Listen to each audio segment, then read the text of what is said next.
Good evening, visitors. Welcome to the Australian War Memorial's Last Post ceremony.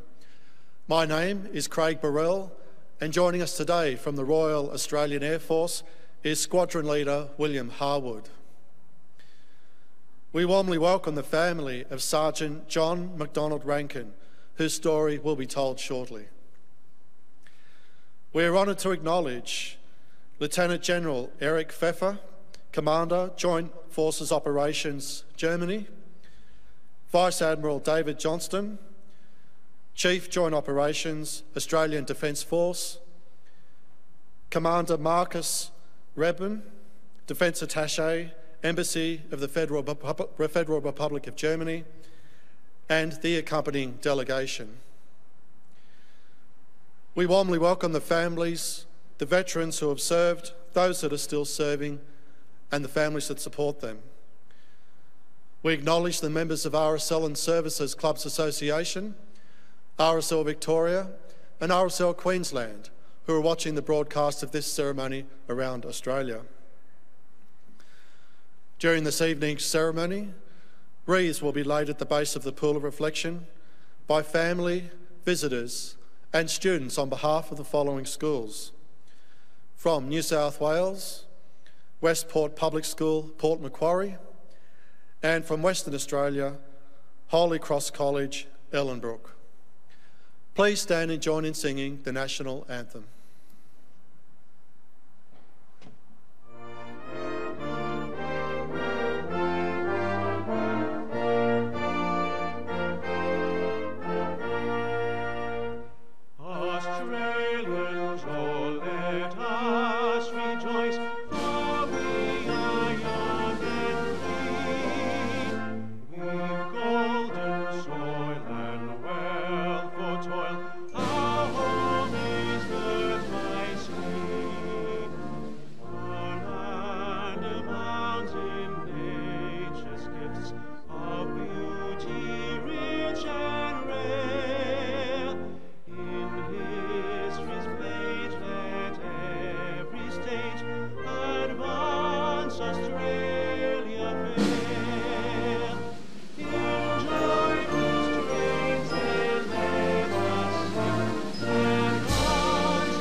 Children, please sit.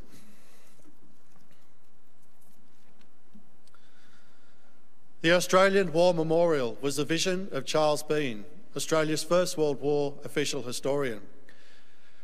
Bean landed with the Australian troops on Gallipoli and stayed with them at the front through to the end of the war. The idea of this national memorial and museum came to him at Pozières, France, in the depths of the bloody fighting of 1916. Bean's idea was that this would be a place where families and friends could mourn their loved ones buried in faraway places. It would also be a place that could help all Australians understand what these men and women had endured and what they had done for us. Bean's vision, to which we remain true, is best expressed as inscribed in the entrance to the memorial's galleries.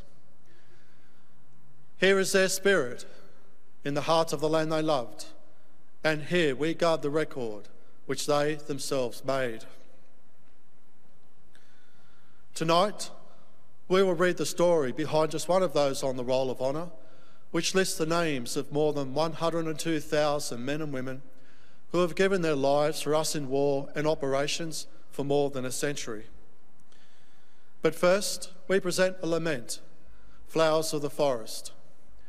Wreaths or floral tributes will now be laid at the base of the Pool of Reflection.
Today, we pay tribute to Sergeant John MacDonald Rankin.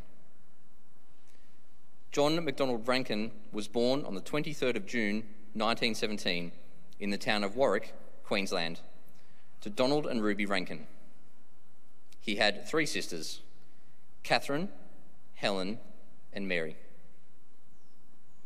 Growing up, the young John Rankin attended St Ignatius at Riverview in New South Wales. Rankin enlisted in the Royal Australian Air Force on the 25th of May 1941 and began training as a pilot, embarking for overseas service soon afterwards on the 13th of November 1941. After arriving in Britain, Rankin undertook further specialist training with the No. 6 Pilot Advanced Flying Unit.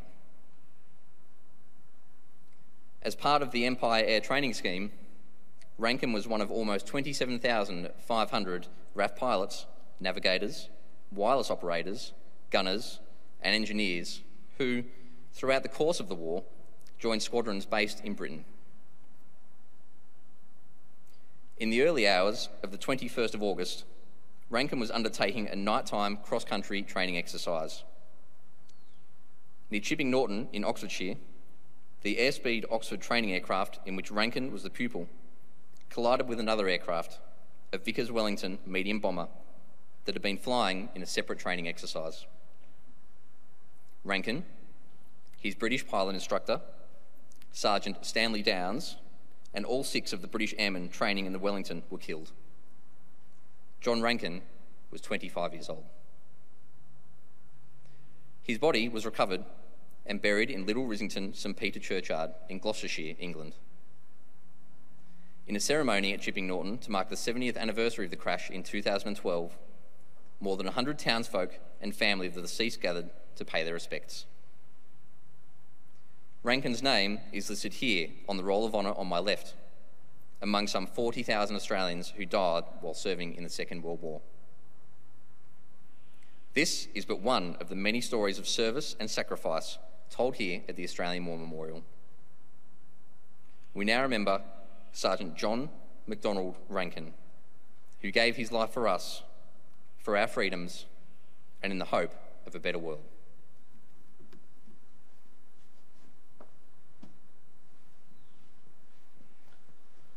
Please stand for the reading of the Ode and the sounding of the last post.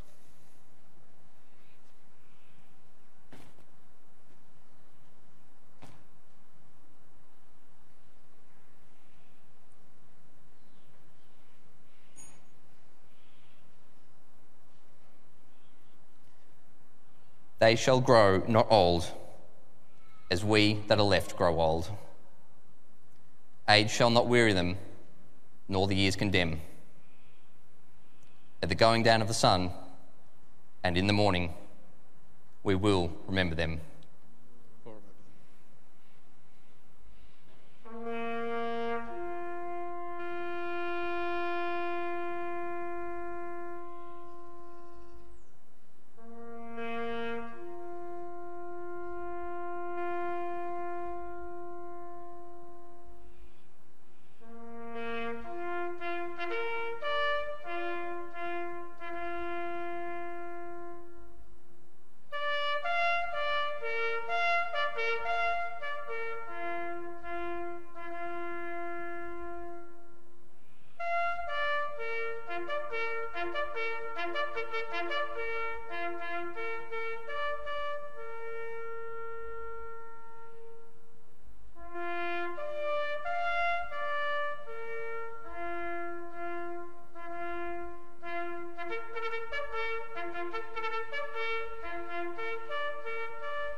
lest we forget.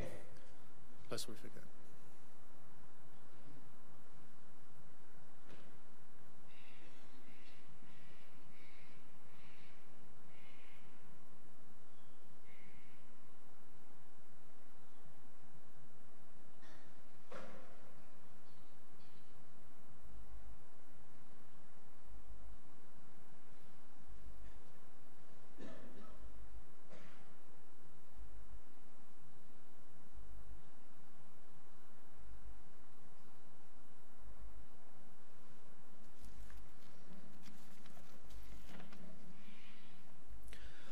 We leave you this evening with the words of the memorial's founder, Charles Bean.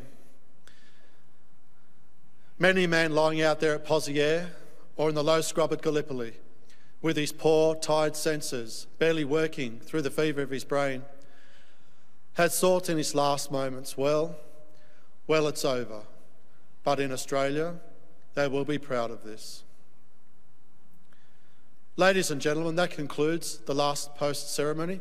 Thank you for visiting the Australian War Memorial, and we wish you a very good evening.